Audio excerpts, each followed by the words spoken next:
of Uganda Family TV. Enriching lives. Regulated by the Uganda Communications Commission. Issues at hand.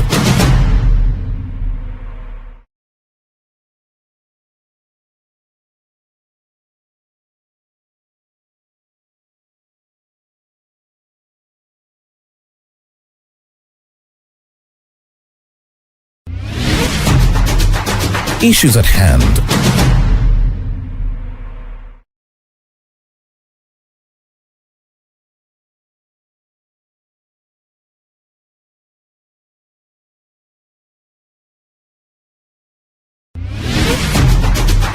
Issues at hand.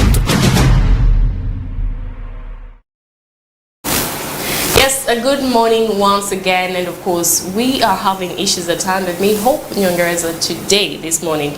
Now we are going to be discussing something quite interesting. Yes, we are going to have a discussion, something to do with energy, and our topic for the day is authorization of practices and facilities using ionizing radiation in Uganda. Now, of course, with me in studio we have two special guests from the Atomic Energy Council, and with me is Mr. Abdul Byamukama and Mr. Tisache John. You are welcome. Thank you. Please do greet our dear viewer. Yes, good morning, our dear viewers. My name is Abdul Razak Byamukama Atenyi. I am a Principal Radiation Protection Officer working with Atomic Energy Council. Thank you. You're welcome. Thank you. I'm Tisache John, a Senior Radiation Protection Officer working with Atomic Energy Council. We are under the Ministry of Energy and Mineral Development. Thank you. You're welcome. Now, to start off, I think let me start with Mr. Byamukama here. Please, before we dive into the whole conversation, if you could tell us what atomic energy is. Okay, thank you, Hope. First, Atomic Energy Council is a government body that was established under Section 3 of the Atomic Energy Act, CAP 154, with a mandate to regulate all practices in the country, peaceful application of all these atomic energies in the country for safeguarding the people and the environment from the harmful effects. Because we understand that every technology that comes has the good effects and the negative effects. So we don't want these bad effects or the negative effects to affect our public. And also with atomic energy, we have some issues to do with contamination. So we want to protect the society at the same time conserving the environment or protecting the environment from all these harmful effects of ionizing radiation.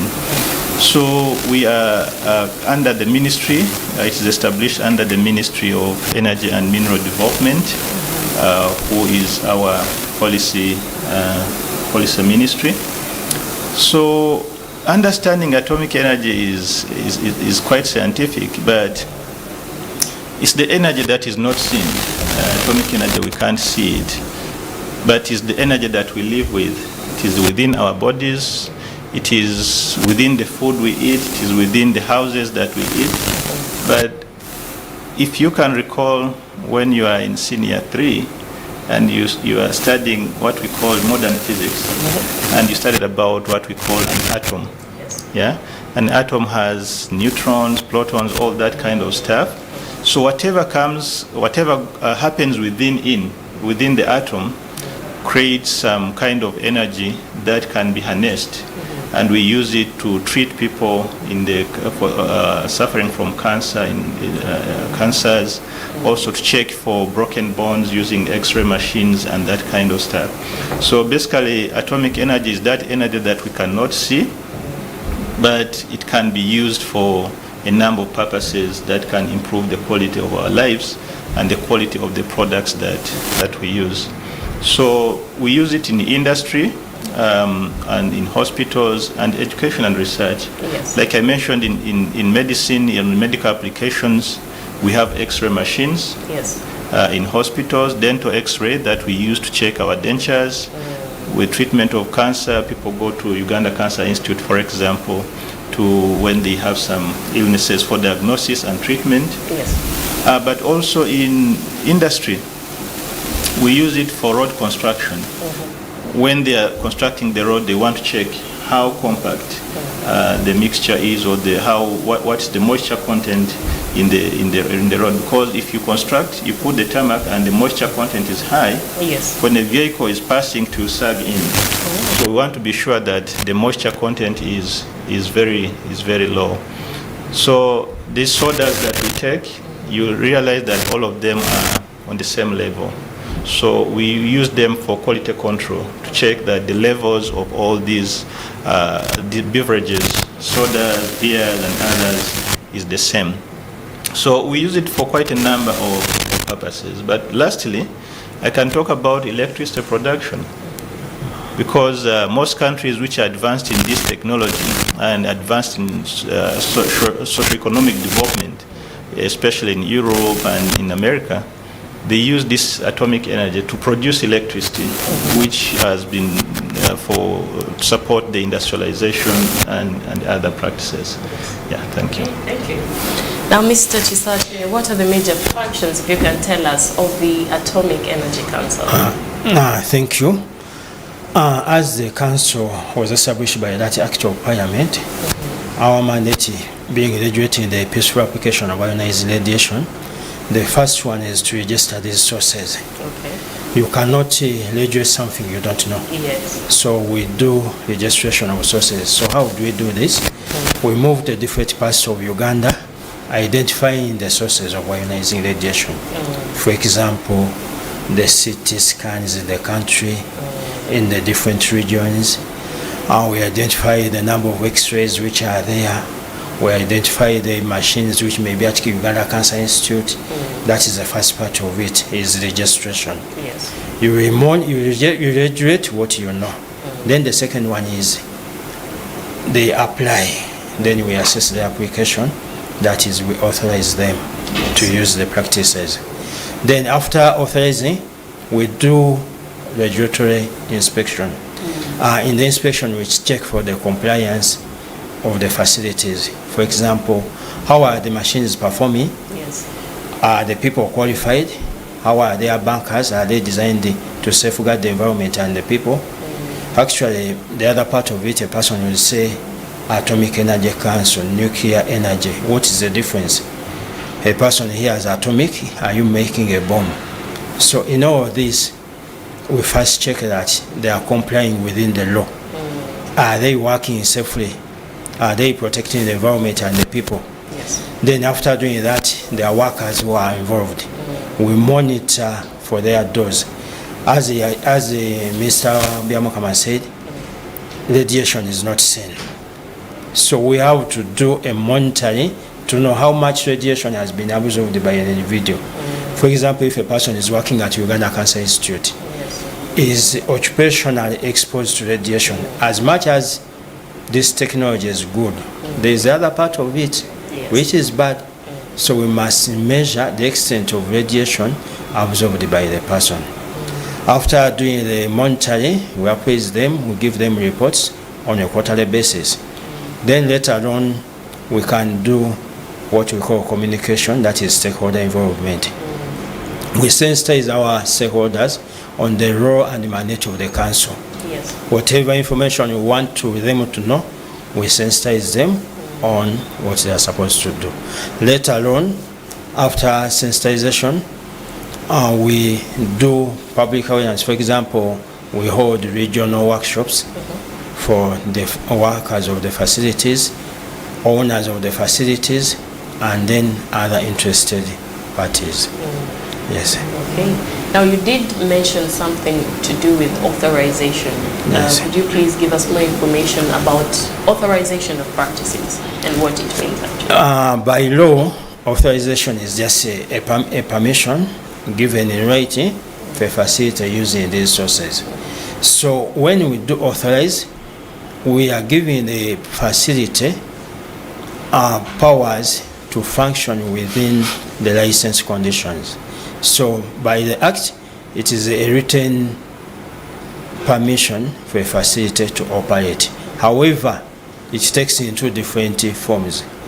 It may be a license, it may be a permit, it may be a registration. Yes.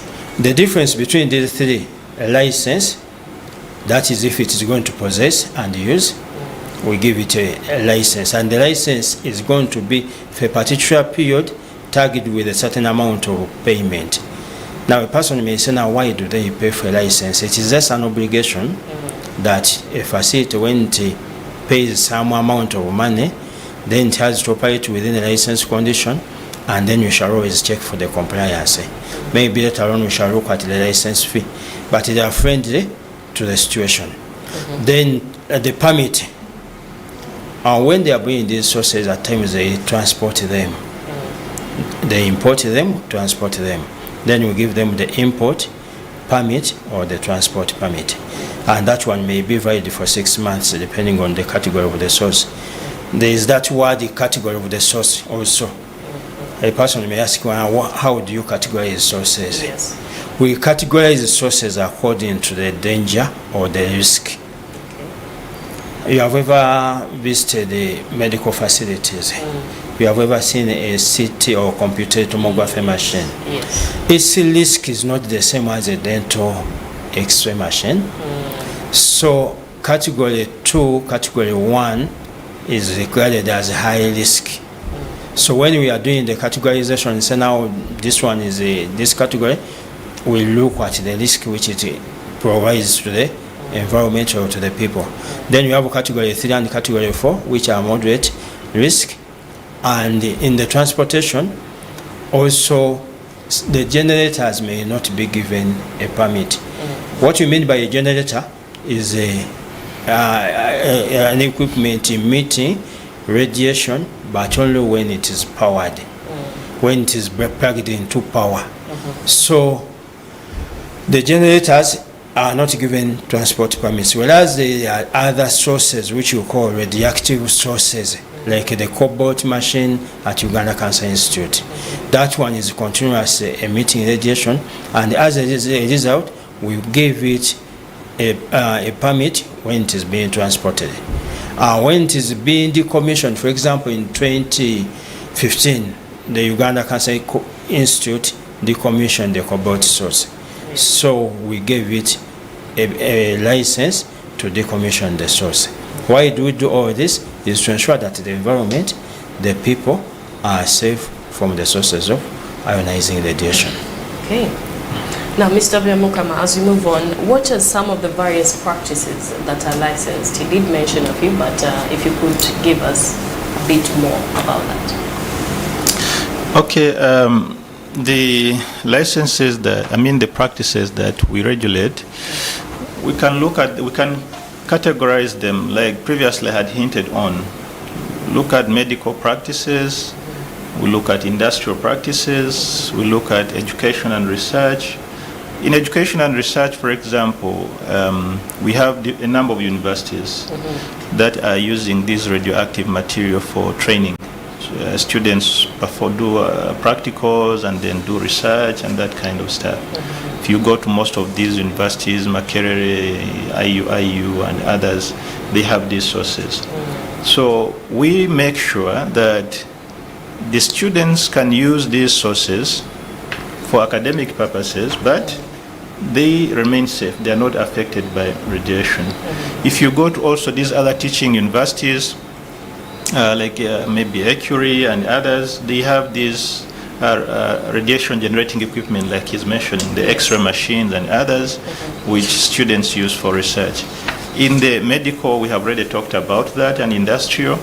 And maybe the other thing I can talk about, this is now not used, but it's a practice that emits radiation which can be harmful to us. The mining industry, which we oftentimes ignore, because here we're only focusing on application. Now here we are not applying, but it is naturally occurring. We are having this atomic energy naturally occurring within the earth crust. We have uranium, it's a mineral. We have thorium, is a mineral. These are radioactive elements. So people who are in the mining industry, doing gold mining, copper mining, they get exposed to this radiation. But also in our houses, we have one of the most dangerous gases, which we call radon gas. Radon gas is prevalent everywhere, although the concentration is different. So as Atomic Energy Council, we go to these mining sites, the caves, tourist caves, and then we measure the quantities of this radon gas to see that the levels are within acceptable limits. You see, with radiation, we can't say that this level is safe. Yes. Because our bodies respond differently to it's like if I take paracetamol 2, yes, I might feel dizzy, but you take 2 and you're okay. So we want to look at the quantities. We have regulatory limits that we have for radon gas, the quantity concentration of radon gas in the houses that we sleep in the public offices that we are in, and also in the mining sites, because radon gas is one of the leading cause of lung cancers in non-smokers. In smokers, smoking of course is number 1, and radon is number 2. So in industry, we are having, for example, a booming oil and gas in the sector. Yes. We are doing oil well logging. We are constructing that mighty pipeline. So we use this radioactive material atomic energy, because we have both materials, radioactive material that mention that they emit radiation continuously. And we also have the generators that are plug-in. You switch off, it's off. You switch on, it's on. So they are being used for non-destructive testing to see that there is no leakage in the joints, in the connected joints of the of the pipes. So also in the drilling, when they are drilling, these radioactive materials can be used to understand the quantities or volume of the oil that is underneath during the exploration process. So all these practices, remember in our mandate, there are 2 clear critical terms. 1, peaceful application, and 2, protection of the people and the environment. So we make sure that for all these processes, for all these practices, they implement safety measures, radiation protection measures, safeguard the workers, but the public outside here also must be safe. Now, we are talking about these things we are getting from the underground, the minerals and others. Now, when you bring it from down to the surface, and the concentration of radioactive elements are high, the chances are high that the environment will get contaminated through the water streams and the food that we are planting in these areas. In the process, we also eat contaminated food, because this food, the food crops will uptake these radionuclides, and then through the food value chain, we find ourselves also consuming contaminated food. So we go in some of these these practices, we collect samples and take them to the laboratories for analysis. Now, if you could also tell us, why is it important to carry out authorization? Are there challenges that you have faced before, or why is it generally important? Yes, you see, regulation without authorization cannot be really regulation, because the only thing that can tell you that so and so is undertaking this practice and is meeting the basic safety standards in accordance with the national laws is by way of having a license. Now, acquiring a license is a process. You will submit your application that I want to operate a radiology center. Now, we are having design specifications, standards. We are having issues to do with competence, because this is, like I told you during that time, we used to call it modern physics. So it is the technology that is revolving every day. The X-ray machine that you used 5 years ago is not the X-ray machine you're using now. Previously we were in analog, now this is digital. Now we are going into artificial intelligence. So implying that a person who is operating these machines must demonstrate competence, must be well trained to be able to safely operate this machine. So we need to be, during the application, we review the applications before we give the license, that your imaging room, your facility, the design meets the standards, you have the right procedures, you have the right and competent personnel, and then you have a program to monitor your workers. Like he talked about, we need to know the doses that these people do. Then we assess the shielding integrity, because we want radiation to only be confined inside the what? The room.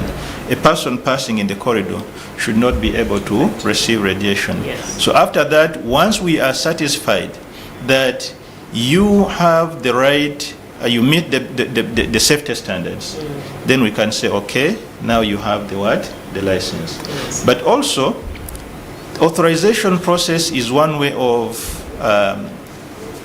enforcement.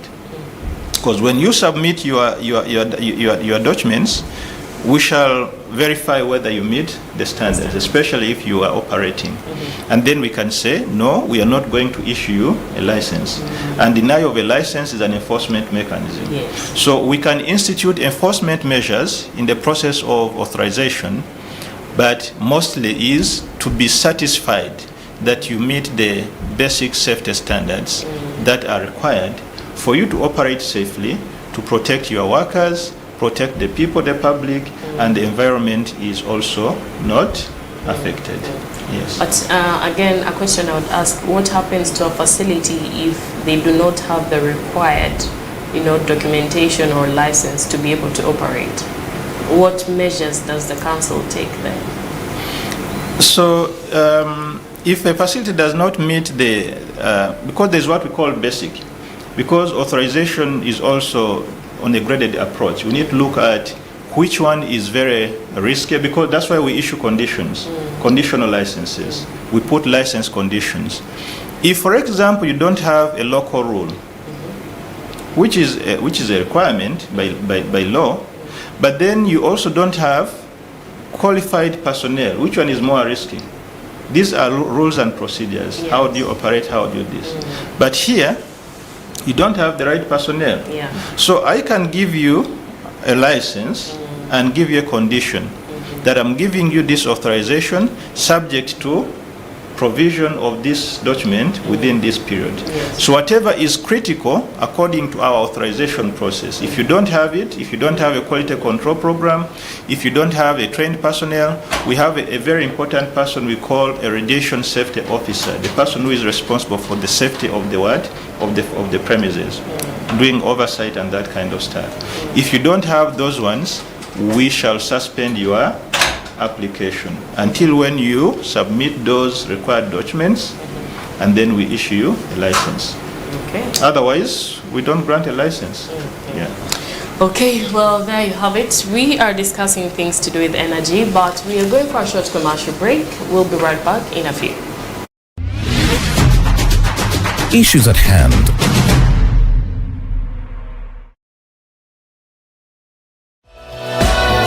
This is Church of Uganda Family TV. Enriching lives. Regulated by the Uganda Communications Commission.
This is Church of Uganda Family TV.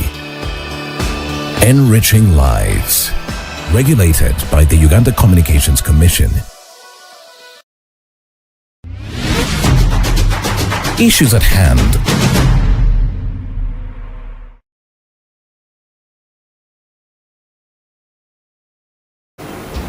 Yes, welcome back, and of course we are discussing things to do with radiation, energy, and of course I'm here with two very important guests from the Atomic Energy Council. Now we are going to start with Mr. Chisache. We are moving on with you. If you can tell us the types of licenses that AEC issues out. Thank you. We have licenses to possess and use radiation generating equipment and radiation sources. That is possess and use. When you acquire an equipment, that is, you are going to possess it and use it. Then the second license we issue is license to import. Before you bring in an equipment into the country, you must have an import permit.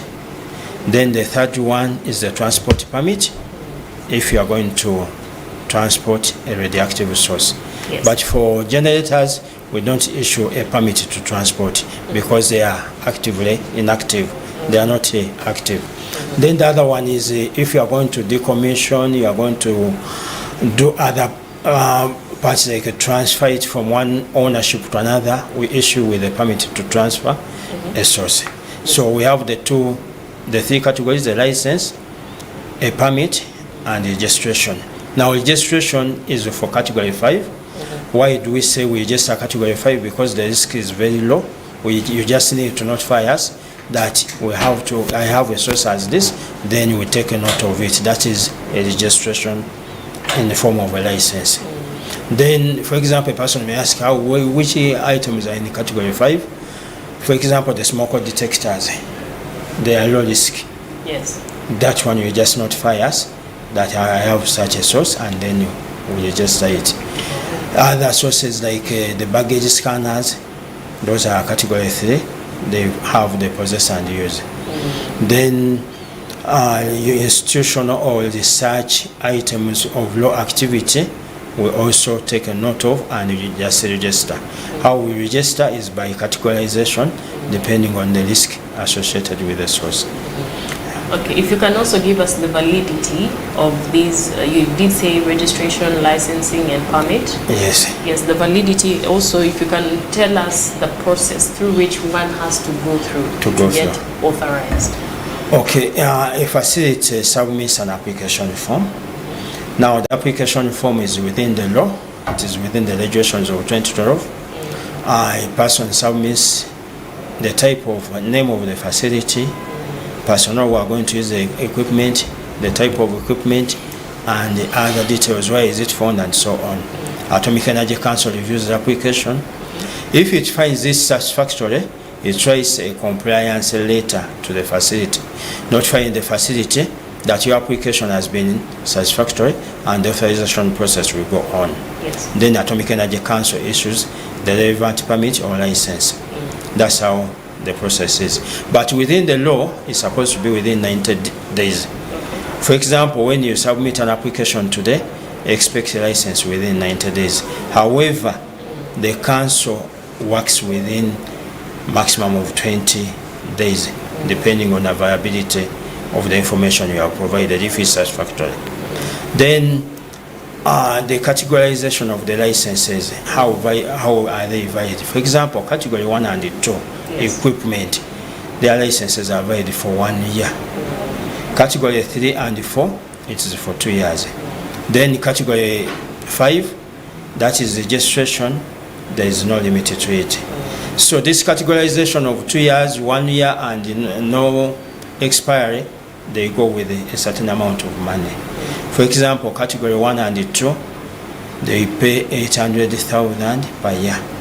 That is, for example, if I can mention some of the equipment, Rini accelerator, the cobalt machine, the CT machine, fluoroscopy machine, and the cargo scanners. We have some cargo scanners. For example, Uganda Revenue Authority has scanners. Those are in the category 2. Their energies are in the mega electron volts. So their categorization is for 1 year, and the license is for 1 year. A person may say, I pay high amount of money, 800,000, and the license is valid for 1 year, because of the risk which is associated. Yes. So within that 1 year, Atomic Energy Council carries out more inspection to see whether you're complying with the law or the regulatory requirements. Then category 3 and 4 is valid for 2 years, and they pay associated amount of money of 500,000 for the 2 years. Equipment in this category are the dental X-ray machines, mobile X-ray machines or pen X-ray machines. Then we have some density or nuclear gauges, for example, used in the construction industry, road construction, and other sources. Then category 5, I said it has no expiry. Yes. That is how we categorize the sources. Okay. Now, Mr. Bemukama, are there any current projects that the council has ongoing? Yes, council, we can look at it broadly, the government, what the government has. Yes, as council, ours is to provide regulatory oversight over these applications. But as government, in bigger perspective, there are a number of projects currently running and those that are planned, mostly aimed at improving the healthcare system, especially at regional referral hospitals, where the government has made supplies of high-tech computed tomography machines. Previously, we only had dual diagnostic machines. Those are fluoroscopic machines, and X-ray, plain X-ray machines, but now they are supplying to improve diagnosis. Each and every regional referral hospital is having now a CT machine. And the government has plans to expand cancer management to different regions. For example, in Gulu and other areas, because currently the congestion is at Uganda Cancer Institute. So the government wants to expand the cancer services to make them accessible easily to all the Ugandans who are in need. The oil and gas is also another issue where we are continuously utilizing this technology for, like we mentioned, non-destructive testing and others. The project of the nuclear power project is also another thing that is coming. The government plans to develop the nuclear power program for electricity generation, and those plans are ongoing. All these projects that are coming in have a bigger implication on Atomic Energy Council, because we need to expand, widen the staff capacity. Yes. But as practices come in, new technology, we also need to equip our staff recruit more staff, but also equip them with the necessary skills that is necessary.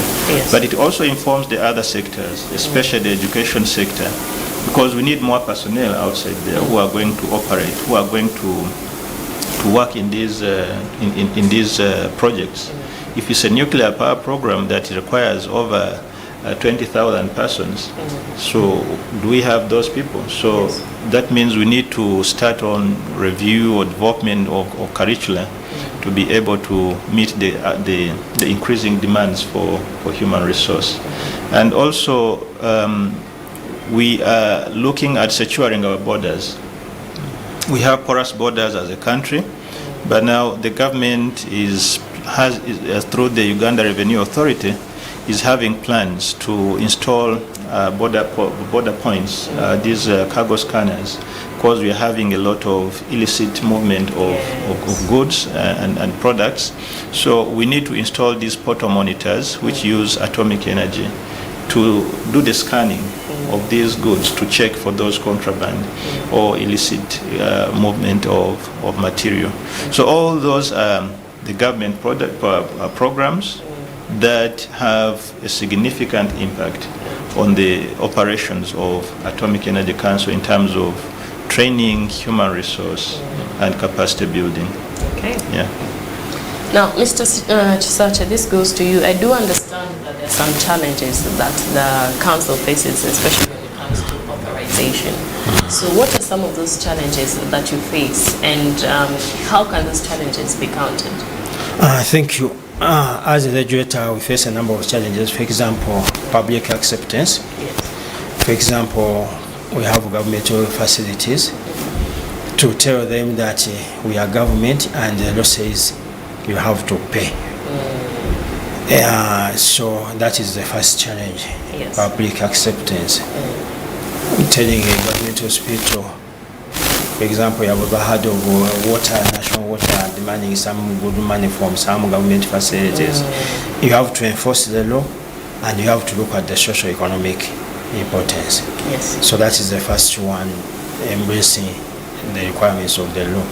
Then it too, some facilities are too, or they are far away from the central part. Atomic Energy Council offices are within Kampala. Yeah. So reaching a place like Moyo, I don't know whether you have ever been to Moyo, the distance takes almost 8 hours, 9 hours, and to reach such facilities, the current, the human resource, the capacity is not, we are a little bit fewer people. The manpower is not so much. So if a facility wants to expedite this application in the shortest possible time, it depends on the manpower which is available. So authorization may be delayed. Then you also find a problem of equipment.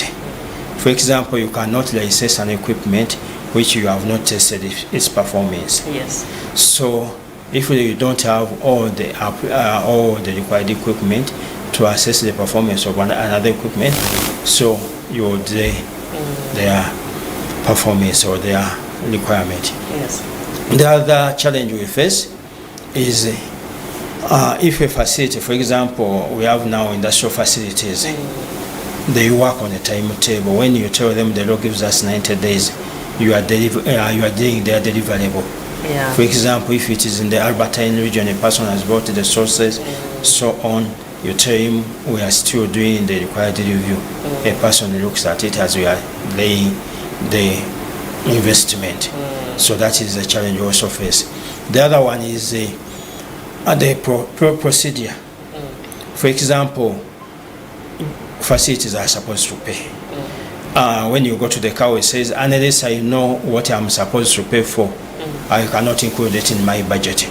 So that procedure of saying now I have to get the results from this, Atomic Energy Council says you must pay or you should pay, or that procedure arrangement is a challenge we also find. Then the other, maybe the last one, the competent personnel working on this equipment. Yes. For example, there are regions with no manpower, medical qualified people to work on the machine.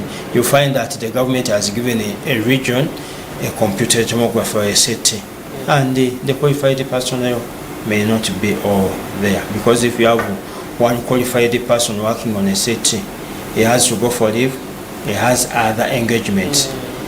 So you also find a challenge that you cannot license an equipment with no qualified personnel. Yes. Thank you. Yes. Now, how do you think these challenges can be faced? As Mr. Byamukama said, we need to change the curricula, education, the National Curriculum Development Center to incorporate or to change the existing curriculum to teach people about nuclear application and technology, so that we can have more manpower who can operate these machines. For example, the technicians, the biomedical engineers, Yes. there are not so many in the country. If there are many, they don't have the practical skills. Yeah. Even the suppliers, for example, there are some machines which are supplied with software. The software which is supplied has a validity. Upon the expiry of the software, the machine becomes dormant. So also these facilities, for example, the government facilities especially, when they are procuring the equipment, they must have an agreement that the software will be updated at least a month before expiry, because some machines are not completely working as a reason of software. So if in the agreements of procurement, they can say we shall update the softwares before expiry. Alternatively, I don't know how the suppliers do it, or to remain relevant, they would give open software Yeah. so that the machines could continue operating. Then the other one is the quality of the equipment we get. Yes. Some of the equipment we get may not be satisfactorily good. Yeah. You will find an equipment with no serial number. You cannot trace it backwards. So we expect that also maybe our sister organization, UNBS, enforces on the standards of the equipment we get, Yes. so that it can perform according to the specification. Then maybe the last one, what we can expect them is to people to be sensitized about the law. This is the law. It requires Atomic Energy Council to enforce. So if Atomic Energy Council says the bank or the imaging room is not okay, take it in good faith. If you are in a business center, adjust your room or transfer to a place where it's supposed to be. Or maybe in addition to that is the public thinks that diagnosis at times is treatment. There is diagnosing and then there is treatment. Yes. Some of the facilities, instead of telling people you're just going to diagnose, they think they are going to treat. I go with a broken arm, I'm supposed to get diagnosis. A person thinks that that is treatment. Also, to remove the element of the business from people's welfare. For example, if a person has gone for a chest X-ray, ask or do due diligence to ask, have you ever had an X-ray scan within this period? But some of the facilities, because there is that business element, they may not do the due diligence. Then the facility is also operated by a single person, is the director, is the finance manager, is the radio, is the operator, is the radiation safety officer. Yes. At least let them at least get other people's skills so that they can exchange the different skills. Yes. Thank you. Mr. Byamukama, do you have anything more to add to that? Yeah, thank you. Yes, just one or two. There is one time when we visited the facility, we didn't know actually it was a whistleblower, but we realized that the person was having an X-ray machine in almost a 4 square meter room. Now, in that room, the machine itself is quite very old, but old does not mean that it doesn't perform to the standards if you test. But in the same room, there is a bed, and at the top, close to the ceiling, we are keeping there some material. And this person has been operating for years, but we don't know. So, implying that we have some people whom you see a house, there's no posting, there's no sign that it is an imaging center, but is operating. So, it's a big challenge we have because it is putting the patients, the public at risk. Yes. Because we don't know whether this person, how much radiation is going out, what's the performance of the machine and the like. And then we have also had people who, how they bypass the customs, I'm not very sure. Because all importation of this radiation generating equipment, you must have a license, a permit to import. But we find people, we get to know that the machine was imported when it is already in the what? In the country. And sometimes already in operation. And then the issue of licensing expire, the operators waiting for licenses to expire before they, because the law says 90 days before you have to renew, to apply for renewal. Yes. It still remains a challenge, but we are trying as much as possible through sensitization, because a number of occasions were through this forum, like here when we talk and the public is hearing, they go to a facility, they say, but there is this one here, they give you a call.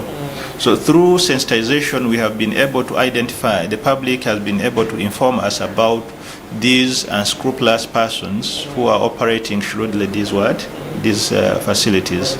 And what we do is just close the facility. Yes. Enforce the facility by suspension of or closure of the facility.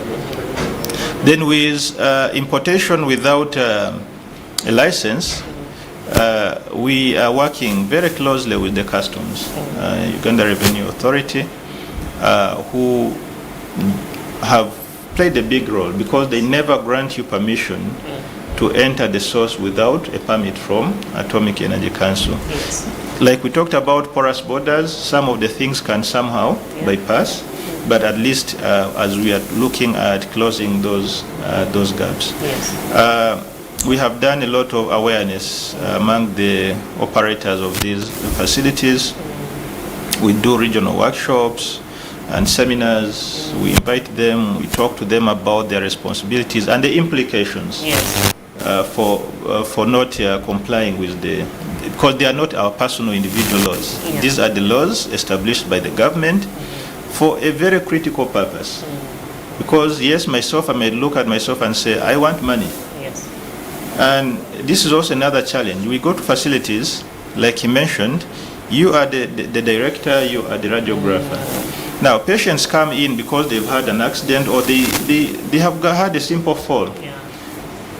We require that each and every X-ray exposure must be recommended by a medical doctor. Yes. But some of these radiographers or operators or facilities, especially in the medical, because in industry it's a different scenario, because industries have clear set rules and policies, standard operating procedures, but and for them they are not looking so much on money, because they're not working on the people, so they have good quality control programs. But in industry, in medical, if you have not exposed 2 people today, you have not worked. So you need to get the people, and the people have resorted to acting themselves as medical doctors, recommending exposures. Now, the issue of justification, because we have 3 principles of radiation protection, but the most important is any exposure must be justified, and medical exposures must be justified by a medical doctor. You have a feeling chain in the chest, you may not need an X-ray. Yeah. The doctor might tell you, okay, maybe you take this tablet, you'll be fine. Yes. But when you go to these imaging centers, not all, but some, Yes. will tell, okay, you come for chest X-ray. Yeah. Now it's the same one who is going to interpret, and will tell you are fine, you are not fine. And they will think it's a treatment. Exactly. For the patient. Yes, that is human psychology. Yes. Yeah, you get. So there is an issue of manipulation of the public, which we are also trying to address, because we find these issues when we go to the field for inspection, and we make cautions and take appropriate enforcement actions. Yes, so that's the supplement I can. Okay, thank you very much. But before you wrap up, because we are going to wrap up in a minute or so, I'd like you to talk to the public out there. First and foremost, who is supposed to actually come to the council, because they are supposed to apply for licenses? You did mention medical facilities, industries, but just to be specific, what other, should I say, facility needs to actually come and apply for these things? I think we'll go to Mr. Chisati. Thank you. The facility, the people are supposed to come to Atomic Energy Council for seeking authorization.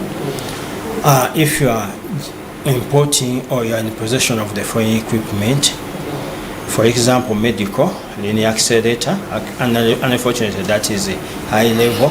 Linear accelerator is always for big facilities. Then if you have a C-arm, a fluoroscopy, sources like a cobalt source, branch therapy, HDR. HDR is high dose radiation. It is for treatment of cancer. If you have brain X-ray machines, dental X-ray machines, if you hope to start one, you can come for advice on how we can guide you, what to do, what to submit, how to design the rooms, which people are supposed to be qualified to do the work. Also, if you want to, for example, to set up a cancer institute, a cancer center, where is here of the cancer run, you want to set up bankers. If you want to put up a banker before you start the process where you are going to put it. For example, even if you have so much money, you cannot put a cancer center within the center here. Yes. because of the public and the environment. So before you set up a center, you come to Atomic Energy Council, will advise you on where to put the center. Also, the medical facilities like dental, when you go to other areas like Kororo, there are so many dental facilities.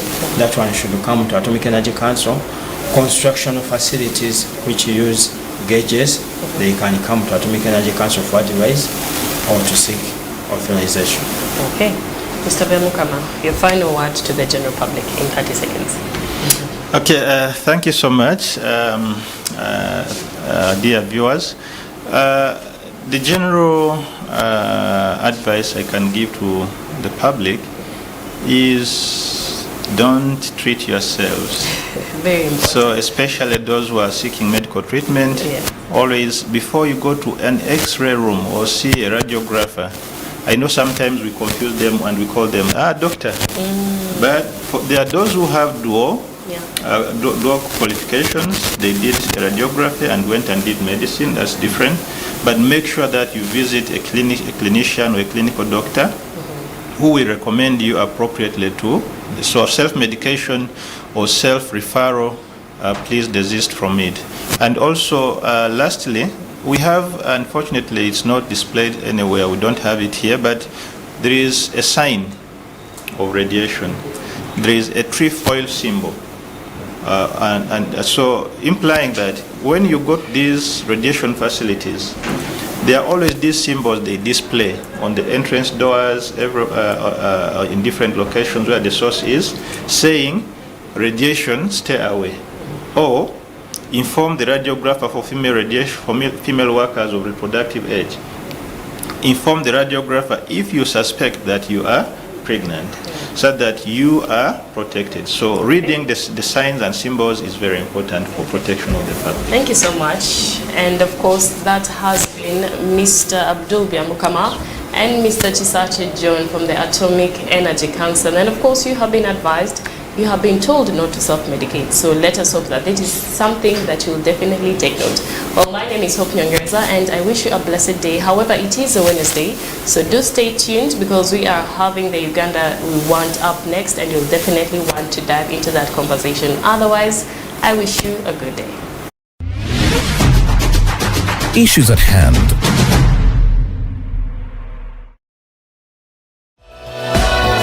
This is Church of Uganda Family TV. Issues at hand.